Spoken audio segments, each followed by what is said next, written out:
ఎందుకంటే గవ్వలమ్మ అనే నేను అడిగాను అక్కడ వాళ్ళ పురోహితుడిని, అక్కడ ఉండే ఒక మనిషి చెప్పారు అక్కడ యొక్క తల పురాణము. ఆ గవ్వలమ్మ అనే ఆమె దక్షిణాది నుంచి వచ్చిందంట.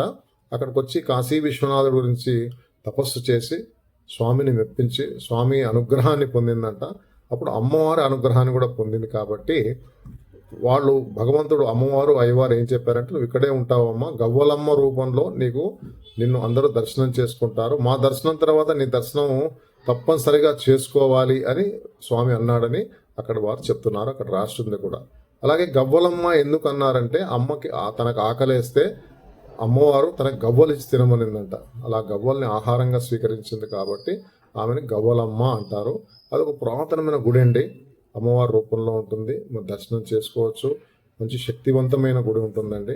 అర్చకుడు కూర్చొని ఉంటాడు, అలా మీరు ప్రదక్షిణం చేసి దర్శనం చేసుకోవచ్చు. గవ్వలమ్మ గుడి చూసినాక దుర్గామాత గుడికి కూడా ఆటో తీసుకెళ్తాడు. అమ్మవారి గుడి అండి, పురాతనమైన గుడి దుర్గామాత. ఆ దుర్గామాతను కూడా దర్శించుకోవచ్చండి. అక్కడి నుంచి మేము ఏం చేసాం, దుర్గామాత త్రినాథేశ్వరుడు అని ఉన్నాడు, త్రినాథ్ గుడి అని ఒకటి ఉందండి. ఆ త్రినాథ్ అక్కడ అందరు కూడా ముగ్గురు బ్రహ్మ విష్ణు మహేశ్వరులు, అలా అందరు దేవతలు ఉన్నారు. అక్కడ పోయి ఆ గుడిని కూడా చూసుకున్నాక ఆఖరికి ఏ గుడికి వెళ్ళామండి, చాలా ఇంపార్టెంట్ గుడి మనకి, అది వెళ్ళాలి కంపల్సరీ. సంకట విమోచన్ హనుమాన్ టెంపుల్ చాలా చాలా ముఖ్యమైన గుడి. కాశీలో ఈ గుడిని మిస్ చేయకూడదు మీరు. అందుకే సాయంత్రం పూట ఈ గుడికి వెళ్ళాలండి. సంకట మోచన్ టెంపుల్కి వెళ్ళంగానే భక్తుల రద్దీ విపరీతంగా ఉందండి, విపరీతమైన రద్దీ. ఆ రోజు భక్తుల రద్దీ ఉంది. అలాగే క్యూలో నిలబడి స్వామి దర్శనం చేసుకున్నామండి.